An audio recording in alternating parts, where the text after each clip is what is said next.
KN Tripathi ji मानसिक रूप से बीमार चल रहे हैं। उनका तो कुछ लेना देना इस क्षेत्र से नहीं।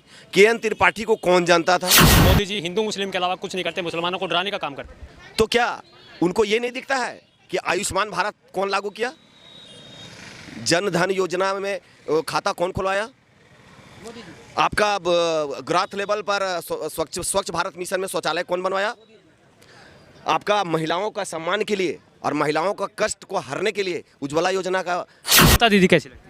ममता बनर्जी सिर्फ मुस्लिमों का और बांग्लादेशियों का पाल पोस के खड़ा करने वाली नेता है। नमस्कार, मैं अनुप कुमार आप सभी का स्वागत करता हूं। 2024 चुनाव का बिगुल पूरी तरीके से बज चुका है और सभी राजनीतिक पार्टियां अपना अपना दावा कर रहे हैं। 4 तारीख को चुनाव की पेटी खुल जाएंगी और सत्ता किसके हाथ आएगी वो 4 तारीख को डिसाइड हो जाएगा। लेकिन जनता क्या कहती है? अभी कुछ चरणों का चुनाव बचा हुआ है, तो जनता आखिर क्या कहती है? अभी झारखंड में मौजूद हैं हम। आखिर क्या लगता है अब की बार क्या होने वाला है? अब की बार 400 पार।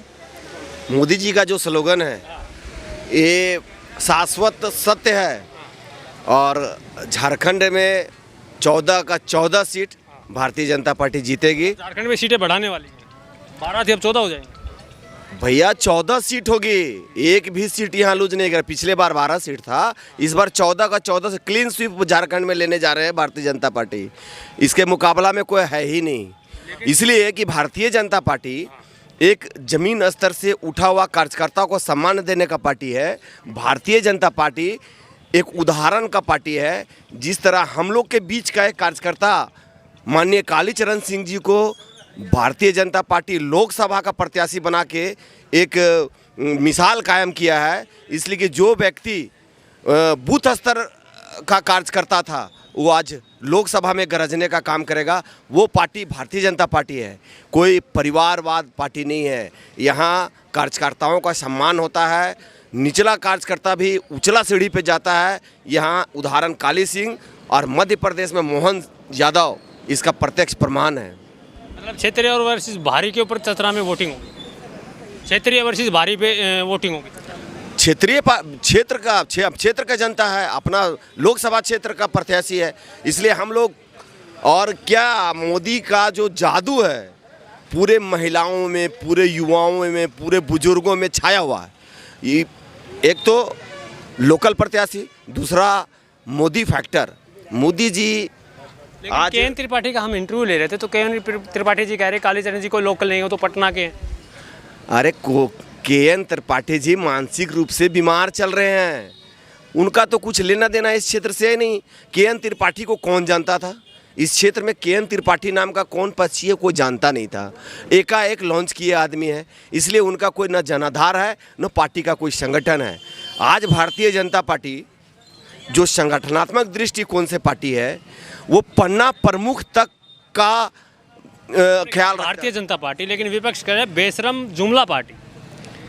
जिसकी मानसिक संतुलन खराब हो जाए वो तो कुछ भी बोल सकते हैं।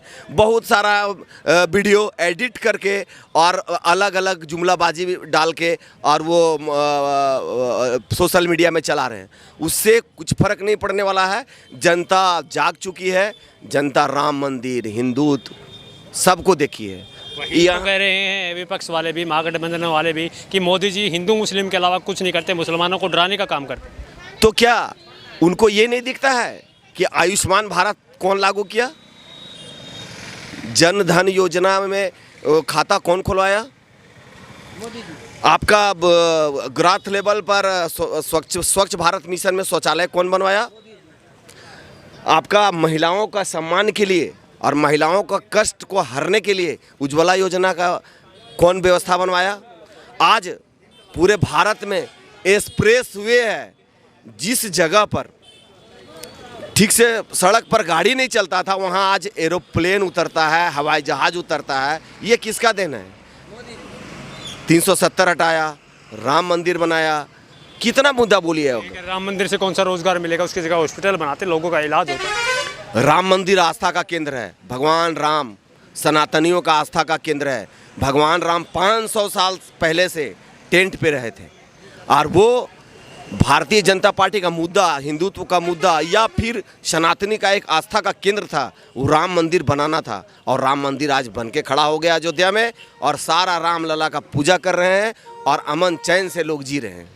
उसी साहब कह रहे हैं राम मंदिर नहीं, वो बाबरी था, बाबरी है और बाबरी ही रहेगी। सरकार आई बुर्के वाली जब प्रधानमंत्री बनेगी तो ये सब चीज़ें हटा दिया। अरे वो लोग को बोलने दीजिए, राम मंदिर था और राम मंदिर है। यदि बाबरी मस्जिद था तो उसका कहाँ नक्शा है, कहाँ कल्याण सिंह कल्याण करके चले गए? मोदी जी के अलावा प्रधानमंत्री किसको देखना चाहिए? मोदी जी के अलावे यदि प्रधानमंत्री के रूप में देखना चाहेंगे, अभी तो मोदी जी को ही देखना चाहेंगे, अलावे कुछ नहीं, अलावे कोई शब्द नहीं है। इनके बाद इनका तो शब्द बहुत हैं, अलग अलग वैरायटी युवा चाहिए तो राहुल गांधी। अलावा कुछ नहीं है। भारतीय जनता पार्टी में एक ही व्यक्ति है, नरेंद्र मोदी, जो प्रधानमंत्री का चेहरा है, और उन्हीं के चेहरा पर हम लोग आज के रिट में चुनाव। विपक्ष में तो बहुत चेहरे हैं ना, अलग अलग वैरायटी के युवा, बुजुर्ग, महिलाएं। विपक्ष के पास कोई चेहरे नहीं है, कोई दुल्हे नहीं है कि प्रधानमंत्री कौन बनेगा। राहुल गांधी कभी नहीं, आज तक कोई विपक्ष क्लियर करके बता दे कि हम राहुल गांधी के को प्रधानमंत्री के रूप में देख रहे हैं। आज भी बोल दे, अभी तक भी वो लोग डिसीजन नहीं ले पाया कि मेरा दुल्हा कौन होगा। तो ममता दीदी कैसी लगती है? ममता बनर्जी सिर्फ मुस्लिमों का और बांग्लादेशियों का पाल पोस के खड़ा करने वाली नेता है। वो देश की नेता नहीं हो सकती, वो एक स्टेट की नेता है। और अभी उनका जुमलाबाजी ख़त्म हो गया। पिछले बार तो लंगड़ा बन के चुनाव में आ गई, लेकिन इस बार कुछ नहीं होना है। आपका पश्चिम बंगाल में उनका भी लोटिया गोल होने वाला है, और पश्चिम बंगाल में भी वो नहीं आने जा रही। खेला होगा, पिछले बार खेला होगा के नारा था, लेकिन अब उनका मुंह में बंद है, वो झुला रही है, वो कुछ नहीं कर पाएगी। सोरेन सरकार कितना अच्छा झारखंड में काम कर रही है, तो झारखंड में अगर डबल इंजन की सरकार लेके आओगे तो और अच्छा काम करेंगे। सोरेन सरकार तो इतना अच्छा काम कर रही है कि अभी झारखंड सरकार के मंत्री के पीए के नौकर के यहाँ 40 करोड़ मिलता है, तो इतना अच्छा सरकार और क्या हो सकता है। इससे बढ़िया सही करे ना मोदी जी, जबरदस्ती उनके घर ईडी सीबीआई भेज देते हैं। भैया, आप यदि स्वच्छ हो तो पैसा कहाँ से निकलता है? मोदी जी पैसा पहुँचा देते हैं क्या उसके? सकता है कैसे? आपका बिस्तर, आपका सोफा के नीचे पैसा निकलना मोदी जी पहुंचाते हैं। ये आपने पूरा जनता देख रही है, पूरा देश देख रही है कि इसके पिछले बार आपका कांग्रेस पार्टी के प्रत्याशी पहले रहे थे लोकसभा का, धीरज साहू। नोटों का पहाड़, मशीन फेल कर गया पैसा गिनने में। उसके बाद तुरंत आपका झारखंड सरकार के मंत्री के नौकर के यहाँ 40 करोड़ मिलना, कितना स्वच्छ छवि का सरकार चला रहा है, इसका प्रमाण लोग को देने का जरूरत नहीं है। तो फिर इसे अब की बार 400 पार। 40 पार नहीं हो, कह रहे 40 पार नहीं होगा, 400 तो हम तो बोले जिसका मानसिक संतुलन खराब हो वो क्या बोलेगा? जो 400 पार जा रहा है उसको 40 पार हटा रहे। 400 पार हो जाएगा। जुमला तो नहीं है जैसे 15 लाख का जुमला दिया था। 110% 400 पार भारतीय जनता पार्टी का सीट आने जा रहा है। विपक्ष का कहीं से कोई जनाधार नहीं है, वोट मांगने का अधिकार ही नहीं है। राहुल गांधी को सुनते हैं तो क्या मन में आता है, क्या ख्याल आता है? पप्पू, राहुल गांधी पप्पू है। इतने पढ़े लिखे आदमी को पप्पू कहते हैं?